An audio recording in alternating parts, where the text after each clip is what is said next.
Assalamualaikum warahmatullahi wabarakatuh. Halo semuanya, selamat pagi, selamat siang, selamat sore, ataupun malam kapanpun kalian menonton video ini.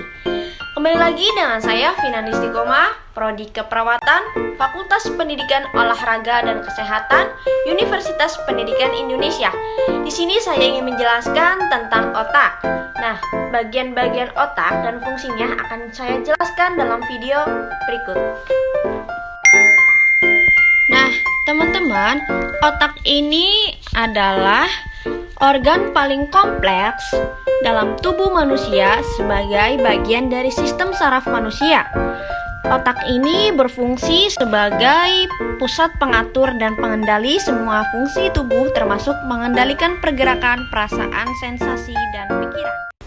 Yang pertama adalah lobus frontal. Lobus frontal ini bagian otak besar yang terbesar terletak di bagian depan otak. Nah, untuk lobus frontal ini berfungsi mengontrol proses berpikir, proses bernalar, pemecahan masalah, mengendali sensasi seperti yang ada di video. Yang kedua adalah lobus occipital.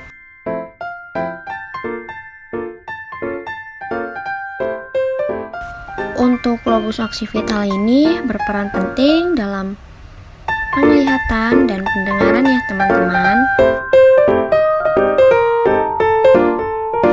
Lalu selanjutnya ada cerebellum atau otak kecil.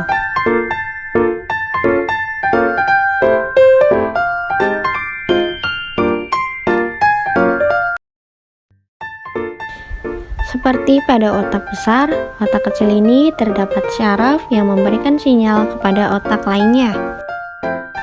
Dan juga, otak kecil ini bertanggung jawab dalam mengendalikan gerakan, menjaga keseimbangan, serta mengatur posisi dan koordinasi gerakan tubuh.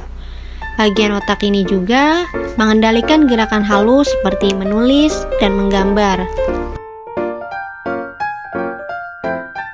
Lalu selanjutnya ada batang otak, bagian otak yang terletak di depan otak kecil dan menyambung ke susunan saraf tulang belakang. Batang otak kemudian dibagi menjadi 3. Yang pertama ada pons, yang kedua ada otak tengah, lalu yang ketiga ada medulla oblongata. Mari kita bahas satu persatu.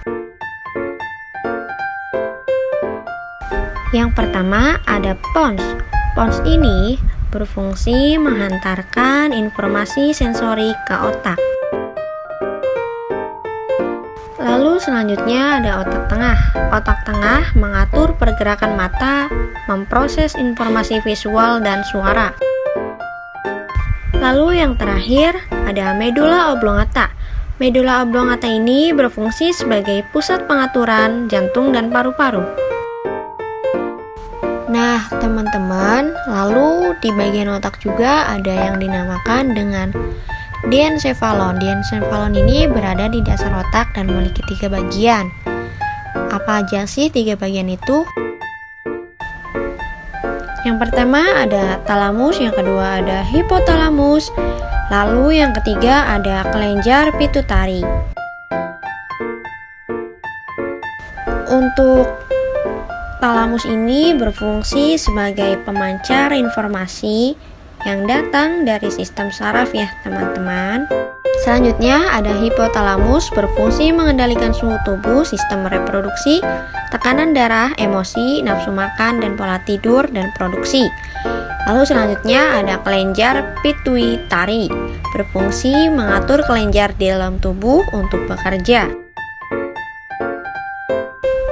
Jadi teman-teman, keempat bagian otak ini bekerja sama dengan saraf tulang belakang sebagai pusat kendali tubuh dan menyusun sistem saraf pusat. Nah, sistem saraf inilah yang kemudian bekerja dengan sistem saraf tepi untuk memberikan kemampuan manusia dalam melakukan berbagai aktivitas. Terima kasih, semoga bermanfaat. See you next video. Thank you. Jangan lupa like, comment, and subscribe.